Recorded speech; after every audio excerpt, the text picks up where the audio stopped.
Hi friends. അപ്പോൾ വന്നതിൻ്റെ പിറ്റേ ദിവസം ഉച്ച നേരത്ത് ഭക്ഷണം കഴിഞ്ഞതിന് ശേഷം ഞാനും സുനിയേട്ടനും കൂടിയിട്ട് ഒന്ന് പുറത്ത് പോയിട്ട് കുറച്ച് പർച്ചേസും കാര്യങ്ങളൊക്കെ ഉണ്ട്. വീട്ടിൽ നിന്ന് ഇപ്രാവശ്യം പൂത്താലം കൊണ്ടുപോകണ്ടേ അമ്പലത്തേക്ക്. അപ്പോൾ അതിന് വേണ്ടി കുട്ടികൾക്ക് കഴിക്കാൻ വേണ്ടിയിട്ടുള്ള കുറച്ച് ബിസ്ക്കറ്റും ഫ്രൂട്ടി അങ്ങനത്തെ കാര്യങ്ങളൊക്കെ വാങ്ങണം. അതിന് വേണ്ടിയിട്ട് പോവുകയാണത്. അപ്പോൾ അടുത്ത് നെസ്റ്റോ ഉണ്ട്, നെസ്റ്റോ പോയിട്ട് വാങ്ങിക്കാമെന്ന് വിചാരിച്ചു. അപ്പോൾ നെസ്റ്റോയിൽ കാറ് പാർക്ക് ചെയ്തു, ഞങ്ങൾ പർച്ചേസ് ചെയ്ത് ഞങ്ങൾ അവിടെ നിന്ന് ഇറങ്ങി പോവാണ്. അപ്പോൾ എന്താ പറയുക, കൊല്ല നേരം വൈകിട്ടാണ്, ഒരു ഉച്ച നേരത്ത് പോയിട്ട് രാത്രിയായിരിക്കും വീട്ടിലെത്തുമ്പോൾ.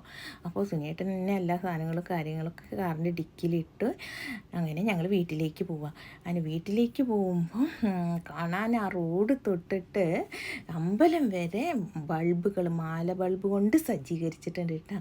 അപ്പം ഈ പൂരത്തിൻ്റെ വിശേഷം, പൂരത്തിൻ്റെ തലേ ദിവസത്തെ വിശേഷങ്ങൾ ഒക്കെ ഞാൻ വീഡിയോസായിട്ട് ഇടണ്ടിട്ട് എല്ലാവരും കണ്ടിട്ട് അഭിപ്രായം പറയണേ. ഞങ്ങളുടെ വീടിൻ്റെ തൊട്ടടുത്ത് ഞങ്ങളുടെ നാട്ടിലെ പൂരത്തിൻ്റെ കാഴ്ചകൾ ഞാൻ ഓരോന്നായിട്ട് ഇടണ്ട്. അപ്പോൾ എല്ലാവരും കണ്ടിട്ട് അഭിപ്രായം പറയണേ എങ്ങനെയെന്ന്. അപ്പോൾ ഞങ്ങൾ